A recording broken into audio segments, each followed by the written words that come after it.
Mediasi memiliki beberapa tujuan yang kalau dipahami secara normatif itu lebih luas, lebih komprehensif daripada penyelesaian melalui prosedur litigasi.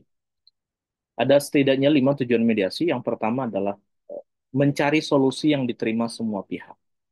Ini kalau kita istilahkan win-win solution, solusi yang memuaskan kedua belah pihak, solusi yang mengakomodir kepentingan kedua belah pihak, ya, sehingga solusi yang ada mencerminkan kehendak atau keinginan aspirasi dari pihak-pihak berperkara.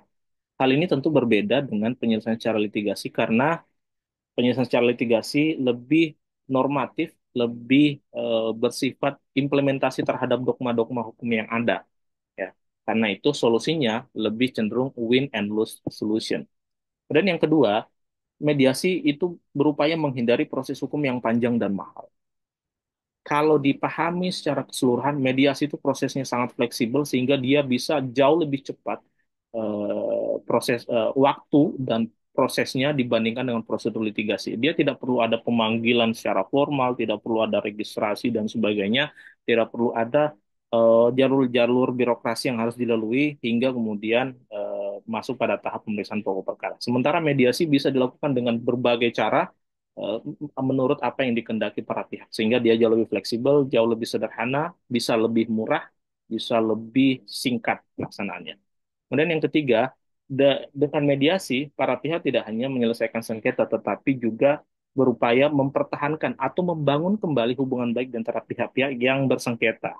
Mungkin dengan adanya permasalahan hukum atau sengketa yang terjadi di antara mereka, ada sedikit friksi atau ketegangan psikologis sehingga mereka mungkin saling sungkan atau ada ego, ada tembok ego yang menghalangi mereka untuk bisa lebih terbuka dalam berbicara sehingga di proses mediasi yang fleksibel ini dengan perantaraan pihak ketiga atau mediator yang netral, maka ketegangan-ketegangan tersebut, situasi freeze tersebut itu bisa dicairkan kembali melalui pendekatan-pendekatan yang lebih persuasif.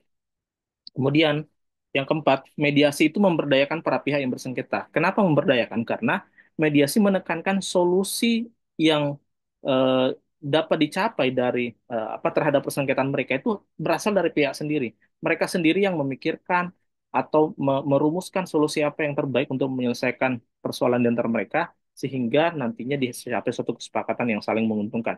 Nah, inilah pemberdayaan atau empowerment dalam mediasi yang eh, cukup tidak terlihat dalam proses penyelesaian secara litigasi.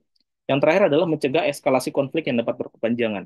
Sadar atau tidak, sengketa yang terjadi di antara para pihak itu dari waktu ke waktu akan meningkatkan eskalasi di antara mereka. Ada ketegangan yang bisa terus meningkat jika tidak dilakukan suatu upaya persuasi untuk memberikan pemahaman, ya, yang utuh pada diri masing-masing pihak terhadap persoalan yang mereka alami. Jadi dengan mediasi ini eskalasi konflik itu bisa ditekan sedemikian rupa sehingga tidak menjadi sebuah suatu perpecahan yang lebih besar lagi. Jangan sampai sengketa itu sudah merugikan pihak secara material juga memunculkan persoalan lain yaitu konflik berkepanjangan yang bisa berdampak tidak hanya pada dia tetapi juga kerabat-kerabat ataupun rekan-rekannya yang lain. Nah, mediasi ini berupaya mewujudkan kelima hal tadi yang secara objektif tidak kita temukan dalam penyelesaian melalui prosedur litigasi. Demikian untuk pembahasan tujuan mediasi, semoga bermanfaat. Dukung terus kanal ini dengan subscribe, share, like, and comment. Salam 2 Minute of Law Studies.